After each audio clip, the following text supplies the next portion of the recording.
Hello and welcome to On the Rocks, a BRTFC Supporters Club podcast where we discuss all things BRTFC, and I'm your host, Liam Goodley.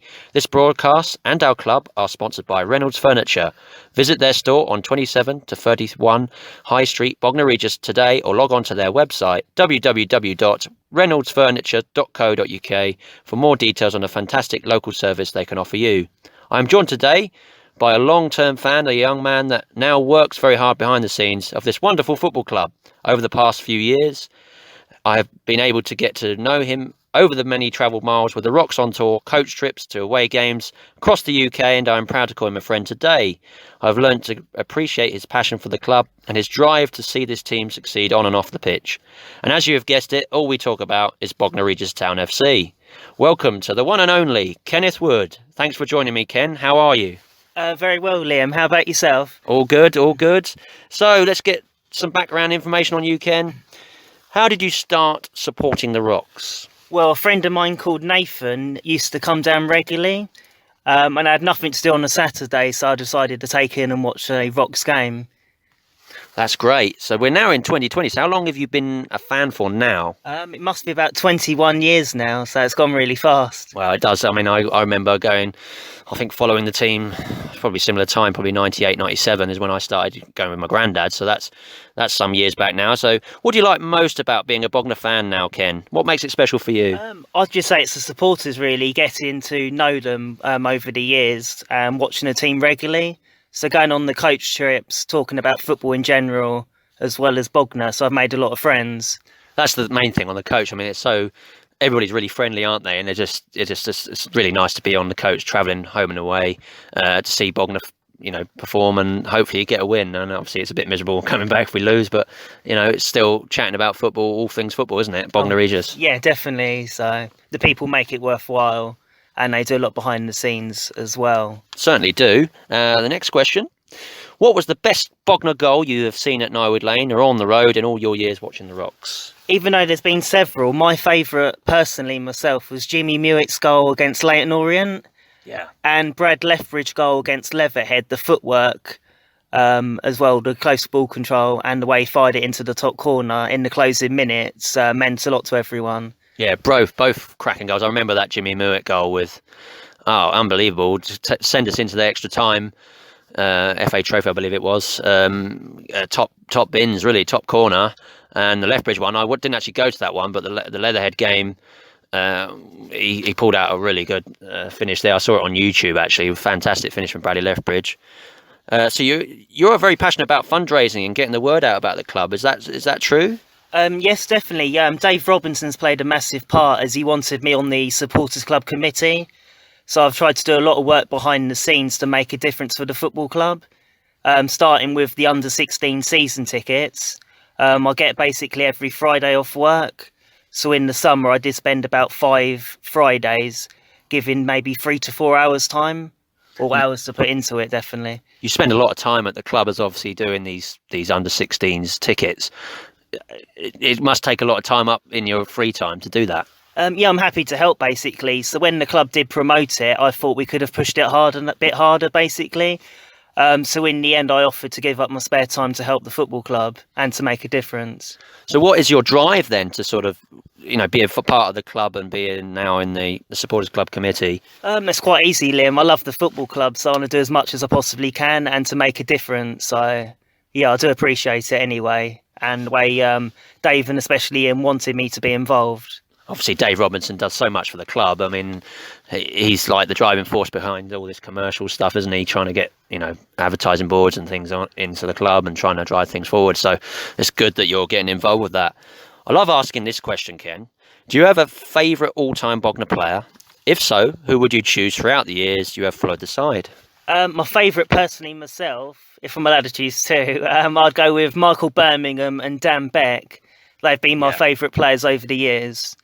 I love Dan Beck, his skill and his guard in the middle of the box, in the middle of the area, and also Michael Birmingham. He was just the engine, wasn't he? The cog in the wheel for everything at the club. I mean, his motivation. He chose to stay at the club, obviously with bigger clubs coming in for him.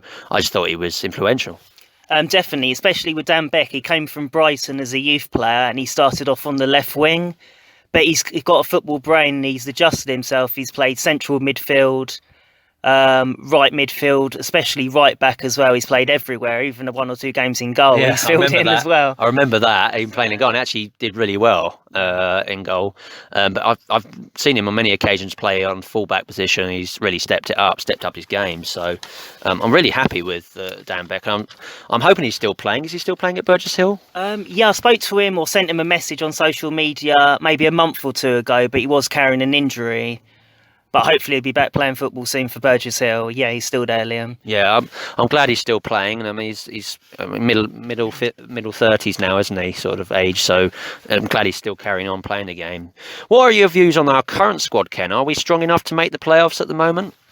Well, where we've got a young side, we've been, if I'm honest, hit and miss. Some of the youngsters have come in and done well. But when you've come into a new environment where they're coming from Portsmouth playing men's football, the odd mistake does creep in, basically. But it's how you overcome that problem and cover weaknesses up, especially which Jack and Robby have mentioned regularly on Rocks Radio. So I do agree 100% with that. Yeah, the lone players, they're great for the club, aren't they? But sometimes you just have to have some homegrown players that can really do it for you. And obviously we had Ollie Pearce in previous years that could really, prove himself. If we were to get promoted into the National League South, do you believe we would need to strengthen the squad? If so, in what areas? Massively, we do.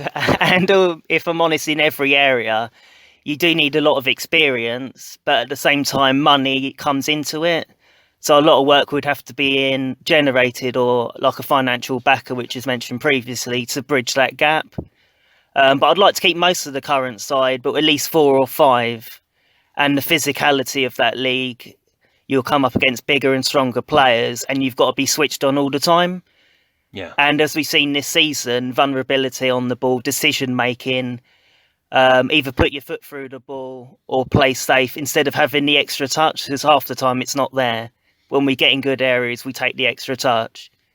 Yeah, I agree with that. I mean, you have to have those physical players at that level. They're almost full time, aren't they? A lot of the teams are now. I think even haven't full time. So we'd have to have some serious investment if we're going to stay in that league, I believe, in National League South. I mean, we've been up there a few times and we've just been struggling. We've been coming down again, haven't we? And I think Birmingham was the only one that sort of kept us up there that season in 2008, and Dabba, they both kept us up that year, and that was a terrific field to that. I'm going to ask you a question now, Ken, about Robby Blake.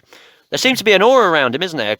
He's clearly loved by the fans. Do you feel that aura as well? Definitely. Robby's really good. As soon as he's come in from Portsmouth, he's stuck with the Bognor way, basically, the passing principles, being on the front foot, wanting to get on the ball, makes things happen. And he does put a lot of work in on the training ground, so which hopefully over the season will benefit the younger players, and he's good working with them. The experience he's gained at Portsmouth as well, and he has put a lot of trust in people, and he's good at giving praise. If something's not there, he will pull them to one side. So, and I like the way he conducts himself in the interviews as well. Yeah, he's very honest, isn't he? I find he's always really honest and frank about if they've done terribly on the pitch, then he's always open, tells it how it is, and that's all you need. You don't want to be papering over the cracks and giving excuses for things, because with a manager, you're leading that team, and you're the spokesperson for that team, aren't you? Really. Definitely. When the players do well, of course they deserve the praise. So he's good on Twitter, and also if the fans have got an opinion within reason, he'll definitely answer everyone and get back, which I like. He's honest. He's approachable. Yeah, as well, approachable. so. I was going to say, yeah, he's always willing to speak to you, and if you have a gripe about something on the field, he's happy to talk to you, which is, I think, it's a nice thing. Definitely, yeah. So if you're unsure of anything or have got a comment to say, it's the way you go about it. But he's definitely there to speak to. He's approachable, and he's just as passionate as the fans, and he wants Bognor to do well. Would you consider that as his qualities, his main qualities, being in a coaching position at Bognor? He's definitely an excellent coach, and I've been down to watch 1 or 2 sessions when I've had to do errands down the football club, and the sessions he's put on is excellent and well liked by the players as well as the rest of the supporters. Yeah. So that breeds well for the future. Sounds like he pushes them hard, but he also gets them playing the Bognor way as well, which we all enjoy. Obviously, we all like. Is it? And definitely, and also he's attacking minded, Liam, as well. Yeah, and that's what we like to see. He's an attacking minded player, and also he's getting us playing attacking football whilst also playing that passing game. A bit of a funny question here, Ken. Is it true that Richard Gillot gave you his boots at the recent Sussex Senior Cup final in 2019, last season? Yes, he did, Liam. It come as a bit of a shock. He come up to me at the end of the game. I shook his hand and he goes, "Kenneth, I've got something for you." And I looked at him. I was thinking, you don't need to give me anything. So which was kind of him. So he gave me some boots and a Le Havre training top with his initials on. So I do keep in touch with him regularly. So I did send him a Bognor shirt this season back to France anyway. Well, that's really good. I mean, it's nice that you have like that relationship with a player who's obviously now gone, but he still, I know he keeps in touch with you and keeps in touch with how Bognor are getting on. Okay, so we go to a bit of a fun round now, Ken. A bit of fun. A quick fire questions round with you, Ken Wood. So tell us your preferred choice, Ken, as we quickly ask you these. What your preferred choice out of these two? So we're going to go through a load of players and see what you choose. Craig Stoner or Colin Matthews? Out of the two, they're both excellent goalkeepers, but I've seen more of Craig Stoner because in 21 years, Craig Stoner started to take over from Colin Matthews. So I'll go with Craig Stoner. Craig Stoner. Grant Smith or Dan Lincoln? Both very good goalkeepers. I'd say Grant Smith edges it, but Dan Lincoln's been a fine goalkeeper over the years for Bognor. Grant Smith certainly made his way, hasn't he, up the leagues. Jody Rowland or James Crane? I do like Jody Rowland, but I'll go for James Crane because he's got a football brain. He can fill in a couple of positions. And for me, overall, he has scored vital goals for the club, especially this season. I think he's up to 7, Liam, which definitely for a fullback is unbelievable. Fantastic. And a good achievement. Yeah. Richard Hudson or Louis Castles? Richard Hudson, definitely out the two, yeah. I thought he was fabulous, the curling crosses and the shots he had. Kevin Murphy or Stuart Axton? That's a tough one. I'll take them both, really, if I could, but I'll go Kevin Murphy. Good choice. Luke Nightingale or Matt Russell? Luke Nightingale for me. Yeah, he was a bit of a skillful player. James Fraser or Chris Greatwich? Both technically good players, but out of the two, I'll go with James Fraser. Ben Johnson or Dean Wilkins?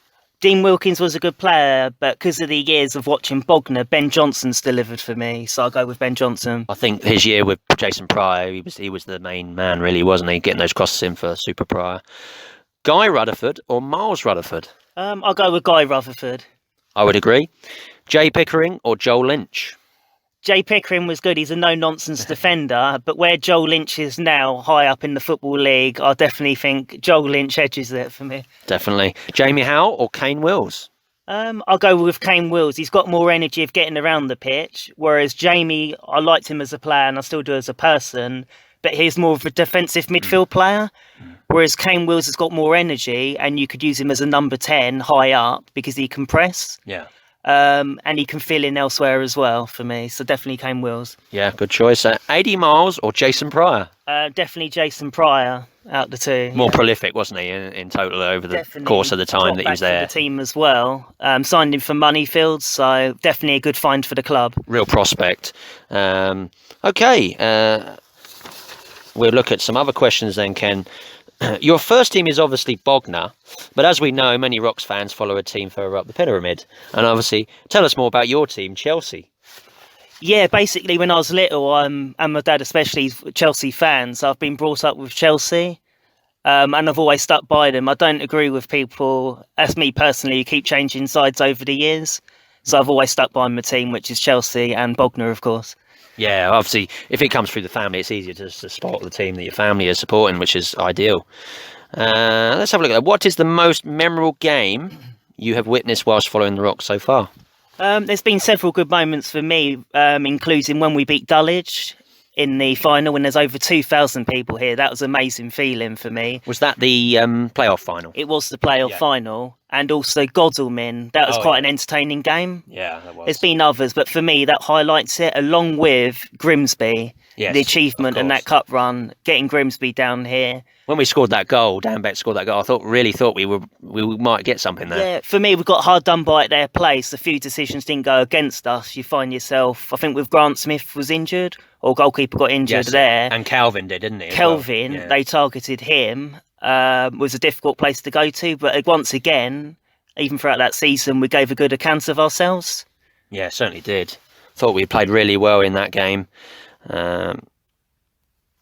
When not supporting the team behind the scenes and from the terraces, what do you like to do in your spare time, Ken? Difficult on my days off Friday. I help Dave Robinson, but I do it off my own back. So I try and email companies to get them involved with sponsorship. And if I still think there's other things behind the scenes what I can do, then I'll try and do that. But other than that, really, I either work or go to the gym, basically. So I try and go at least 3 times a week.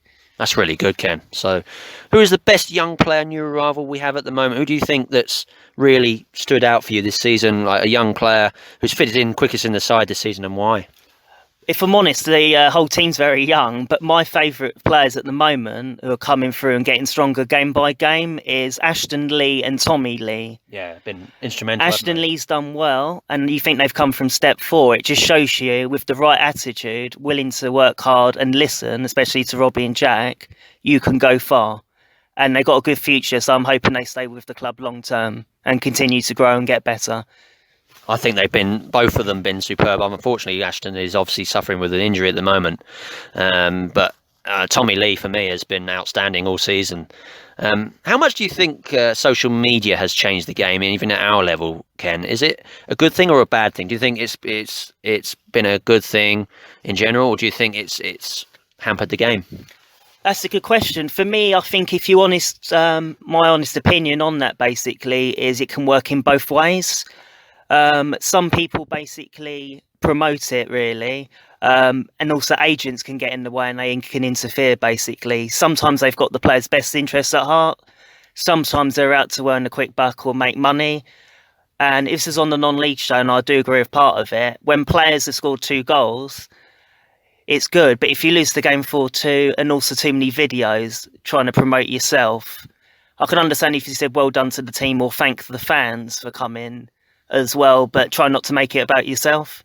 But if you're a team player, you know within yourself, so I don't think you need to try and get more likes or more follows. I do think people try and exaggerate and push it too much. Yeah. I do fear sometimes that when we put all match highlights on YouTube and things, that it sometimes can go against you, because other teams can look at it and see how you play and see the tactics that you instill in the game. But I just think it's a real thing that's a problem at the moment, because so many teams are on. Obviously, everybody's online and looking at things and being able to find out how we play. I'm just looking down some more questions here, Ken. Tell us more about the under-16s free season tickets deal at the club that's offered this recent season, obviously including this year. I know you're always working hard contacting local schools and sorting these out. You're often in the club office filling in membership cards, as I said earlier, for example. How many under-16s do you think we have managed to sign up this season? Yeah, basically where we're up to at the moment, overall numbers, when I was last in the office, we done just over 728. Wow. But I would say at least 400 under-16s have signed up. But I have asked Jim on the gate, probably a month or 2 ago, we're only getting 40 a game coming through. However, if Bognor continue to do well, keep pushing near the top, as we've seen, the number in the gate will grow. So we're averaging 549. Today over 600, which is a good gate. But if Bognor can keep playing entertaining football and keep offering value for money as well, which is great. Also, alongside that, now we're doing like a football scratch card. Yes. Tell us more about that, Ken. Basically, I've decided to do an 80-team football card, £1 a go. So I do £40 cash prize, £40 goes back into the football club. So basically, working it out, if we hit 20 a season, 20 to 25, that will bring in £800 to £1,000, Liam. Which is fantastic. Which is big money for the club. Which goes into the supporters club. Goes back into the supporters club to reduce the losses. But we're in a good place this season. So Dave, also want to thank Dave Robinson again, Graham Flower, and also myself. We contribute by donating prizes. Yeah, for the raffles. For the raffle. Yeah. And we were down last year, but we've turned it around so well. So we want to keep that going and give something to the fans last away game at Brightlingsea. Yeah. But Liam does a good job with Richard by promoting this on the tannoy, and I keep drumming it into them. We try our best, don't we? But I'll keep drumming it into the boys, and they're doing well as well. When the leaderboard works, that is. But we won't go into that. But clearly you do a lot for the club, Ken, and I think everybody would agree that you do a lot of work for the club. You're not only supporter, but you do a lot behind the scenes. And what can we do more to sort of promote the club? Is there anything else you think we can do that can really push us to the next level? That's a good question. Basically, I do try and promote the club on Facebook and Twitter as much as I can. Maybe do the same for seasons more. Keep putting when the functions are, other ones mentioning that.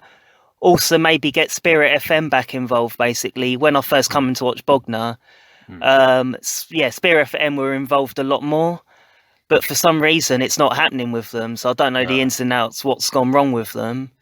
But I do encourage more sponsors to get behind the club. This is a family and especially a community football club. Yeah. And we want this club to grow even more. So thanks for the support for everyone, what they're doing. Yeah, I know we've got a lot of local companies that are generously sort of supporting us each year. I think there's always the same ones, but there's also additional ones that keep coming through. And I know you and David are doing a lot of work behind the scenes to try and push that through and get as many people on board. But yeah, I mean, it's been a great interview today, Ken, and I'm sure we'll talk, as we go down the road. And but also, obviously, the last sort of question really is, what do you think? We're after this. We're talking after this game against Kingstonian at home, Nywood Lane, 1-1 draw. It finished. What was your thoughts on the game, Ken? Well, basically, when I looked at the team, I was concerned because we've missed Harvey White, who's our skipper, who's phenomenal. Basically, he's got a lot of legs, he's got a lot of energy, and he gives players confidence around him. But it's good to have Flint back, basically. So I'm hoping he can get a good run in the side, and he's got to hopefully prove his worth. If not, I'm sure there'll be someone else there jumping at the chance to take it. Also, over the moon, Aaron Hopkinson got a start. Yes. First half for me was poor, sluggish, too many touches, too many mistakes all round. But that could be due to Kingstonian pressing Bognor higher up the pitch. But in the second half, Bognor did come out a lot more, but it could have gone either way. Brad missed a good chance from close range. Yeah. They hit the woodwork, I don't know how many times, and how the ball stayed out. Mason, they strengthened Mason, come on down the right-hand side. Kavanagh looked good as well, put some decent crosses in. The ball wouldn't fall for us as well. So could have gone either way, couldn't it? Either way, but considering the players we had out, I suppose a draw, but we've got to definitely put it right Tuesday. Yeah, Brightlingsea Regent obviously being our next game at Nywood. And how do you see that game going, Ken? Basically, I can see them setting up similar to Corinthian Casuals, if I'm honest. You're away from home, you're struggling near the table. They'll try and stop Bognor playing their free-flowing football. They'll probably be happy to come with a draw. When you're low down, anything away from home is a good result, especially a draw. But if Bognor can play to the tempo they did, especially at Corinthian Casuals, they dominated the ball. I can see it being a similar outcome. But we've got to work the goalkeeper a lot more for me. That is the only disappointing thing. They say turn possession into goals. Yeah. We got the players to do it. It's the belief as well, and try and cut out the mistakes. I think it was more of a mental game sometimes than a physical game, because if you've got the right mindset and you are playing the right way, like we saw against Cray Wanderers earlier on in the season, we can absolutely destroy teams when we've got that mentality. Yeah, definitely. We proved that at Cray. Some games it can click, it can happen, where every shot can go in, or it seems like that. We've been on the end. Was it 11 games we were unbeaten at one point? Yeah. We did have a setback. Okay, the Worthing game wasn't great. It wasn't a big setback. But the boys proved hard work can get you through there. Considering a few setbacks, we're 4 points now, is it, off the... You're only 4 points off the playoffs. I still think if the first 7 games we wrote off for me, I wasn't happy at all. I think no one was. But they did rectify it and did sign some good players. Yes. Amadou in goal. Yeah. Joe Cook's been a good find as well. Fortunate about the injury today, though, Ken, to Joe Cook. Yeah, hopefully not too serious, but I'm sure we're no more near the game Tuesday. Yeah. So, looking ahead, Brightlingsea Regent on Tuesday night, followed by Enfield Town away. Always a tough one at Enfield Town, of course. And we're hoping to, move back into that playoff race. We have moved up to 8th as of today after this draw against Kingstonian. But Ken, many thanks for joining me today, and I look forward to all the away trips following the Rocks with you in the years and seasons to come. Hopefully, we will reach their full potential. You're welcome, top man, Liam. Anytime I do the interview for you, take care. Thanks, Ken. Thank you for all you do at the club. I know I speak for a lot of the Supporters Club Committee who really appreciate your enthusiasm and the work you do. I know for a fact that without Kenneth Wood, we wouldn't have raised as much money in the raffle money, goal time competitions, generating so much awareness for the club. So well done and keep up the good work. As Robby Blake would say, and you've just said, we often joke to each other, you are a top man. Again, a big thanks to Kenneth Wood for being my guest today, and getting the chance to chat with him was great fun. If you would like to get your say in an upcoming episode of On the Rocks, then please contact me on Twitter at Liam Goodley, or see me on Game Days. This has been an On the Rocks podcast production brought to you by the BRTFC Supporters Club. Thank you for listening, and I will see you at the next game. Up the Rocks!